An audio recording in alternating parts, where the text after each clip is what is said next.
अंगारकी चतुर्थीला बाप्पाच्या दर्शनासाठी निघाले. पण मेट्रोच्या प्रवासापासून तर थेट शिल्पा शेट्टीच्या दर्शनापर्यंत काय काय घडलं, वर्षाच्या पहिल्या अंगारकी चतुर्थीचा हा स्पेशल ब्लॉग शेवटपर्यंत नक्की बघा. नमस्कार, मी अंकुरा. आपल्या लाडक्या चॅनलवर तुमच्या सर्वांचं पुन्हा एकदा मनापासून स्वागत करते.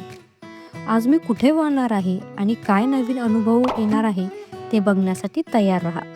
चला तर मग सुरू करूयात आजचा ब्लॉग. मित्रांनो, हा व्हिडिओ थोडा लेट अपलोड होतोय कारण शेड्यूल थोडं बिझी होतं.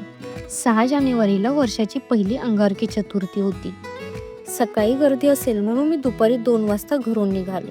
नशीब असं की बघा, बस स्टॉपवर गेल्यावरच लगेच बस आली आणि माझा प्रवास सुरू झाला. वेळ वाचवण्यासाठी मी मेट्रोने जायचं ठरवलं.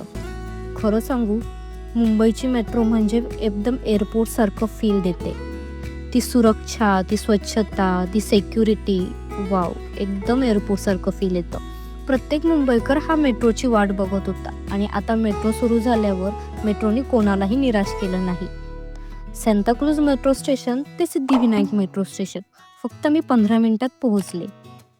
स्टेशनवर उतरताच मला गर्दी बघून समजलं होतं की मंदिराची काय अवस्था आहे. पूर्ण मंदिर केसरी आणि पांढऱ्या मंडपानेच नटलेलं होतं आणि गर्दी सांभाळण्यासाठी रांगेचा पूर्ण नकाशा बदलला होता. जी चरण दर्शनाची रांग मंदिराच्या समोरच्या साईडने सुरू होते, ती मात्र आज मंदिराच्या मागच्या साईडने सुरू झाली होती. ते समजण्यासाठी माझे 5 ते 10 मिनिटं गेले. मी पोलिसांकडे 100 रुपये डोनेशनच्या रांगेची चौकशी केली, पण मग मला त्यांनी सांगितलं की आज ती 100 रुपये डोनेशनवाली रांग बंद आहे आणि 500 रुपयाच्या सुशुल्क रांग आहे आणि ह्या रांगेला सुद्धा मोफत रांगे एवढीच गर्दी आहे आणि साधारण 4 ते 5 तास लागतील दर्शन व्हायला. मग मी निर्णय घेतला की आपण आज मुखदर्शनच करू. मग वेळ न घालवता मी मुखदर्शनाच्या रांगेत उभा राहिले. भाविकांसाठी रांगेच्या बाजूला बाप्पाची एक सुंदर मूर्ती ठेवलेली होती. साधारण 20 मिनिटाच्या प्रतीक्षेनंतर बाप्पाचं दर्शन झालं. पूर्ण मंदिर झेंडूच्या फुलांनी खूप सुंदर असं सजवलेलं होतं.